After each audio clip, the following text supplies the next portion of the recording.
Investment के लिए कई ऑप्शंस हैं और इन्वेस्टमेंट की सक्सेस के लिए एसेट एलोकेशन जरूरी है।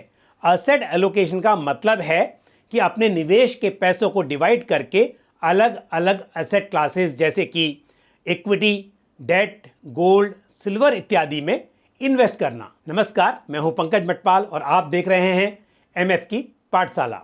आज हम बात करेंगे एक इन्वेस्टमेंट पोर्टफोलियो में एसेट एलोकेशन की क्या है इंपॉर्टेंस और कैसे आप एक ही फंड के जरिए इक्विटी, डेट, कमोडिटीज, आरईआईटीज इत्यादि में इन्वेस्ट कर सकते हैं। सबसे पहले बात करते हैं इक्विटी मार्केट की।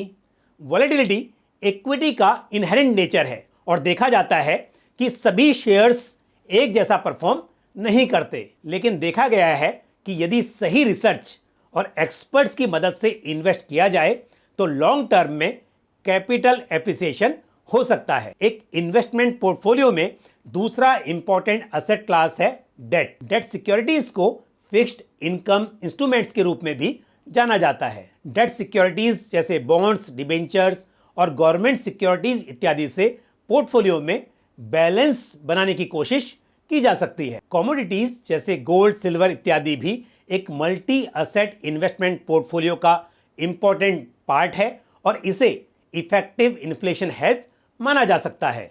साथ ही इक्विटी और कमोडिटीज जैसे गोल्ड एंड सिल्वर के बीच लो कोरिलेशन होने के कारण ये पोर्टफोलियो को फर्दर डाइवर्सिफिकेशन प्रोवाइड करते हैं और रिस्क को स्प्रेड करने में मदद कर सकते हैं। रीट्स में इन्वेस्ट करके आप रियल एस्टेट में इन्वेस्ट किए बिना इसमें एक्सपोजर पा सकते हैं। आप अपने इन्वेस्टमेंट होराइजन और रिस्क एपेटाइट के अकॉर्डिंग एक मल्टी एसेट इन्वेस्टमेंट पोर्टफोलियो बना सकते हैं या फिर एक मल्टी एसेट एलोकेशन फंड में इन्वेस्ट कर सकते हैं। Multi asset allocation fund hybrid fund की एक कैटेगरी है।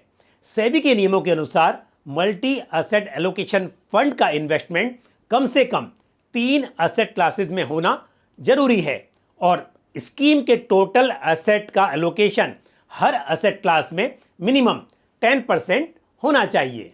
मल्टी एसेट एलोकेशन फंड में बिजनेस साइकिल के अकॉर्डिंग समय समय पर डिफरेंट एसेट क्लासेस के बीच एक रूल बेस्ड तरीके से रीबैलेंसिंग की जाती है और पोर्टफोलियो में एसेट क्लासेस का एलोकेशन तय किया जाता है। इस तरह से वॉलेटिलिटी का रिस्क कम किया जा सकता है क्योंकि डिफरेंट एनवायरनमेंट में सभी एसेट क्लासेस की परफॉर्मेंस चेंज होती रहती है। इसलिए वेल डाइवर्सिफाइड पोर्टफोलियो के लिए मल्टी एसेट एलोकेशन कंसीडर किया जा सकता है। आप अपने इन्वेस्टमेंट एडवाइजर से कंसल्ट करके ये जान सकते हैं कि ये फंड आपके पोर्टफोलियो के लिए उचित है या नहीं।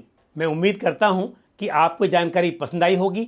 अगर मल्टी एसेट एलोकेशन फंड से जुड़ा हुआ आपका कोई भी सवाल या सुझाव हो तो आप कमेंट बॉक्स में पोस्ट कर सकते हैं। एमएफ की पाठशाला के इस एपिसोड में इतना ही, लेकिन आप जुड़े रहिए हमारे साथ इस पूरी सीरीज में। इसी के साथ मुझे दीजिए इजाजत। अगले एपिसोड में फिर आपसे मुलाकात होगी। नमस्कार। म्यूचुअल फंड निवेश बाजार जोखिमों के अधीन है। योजना से संबंधित सभी दस्तावेजों को ध्यान से पढ़ें।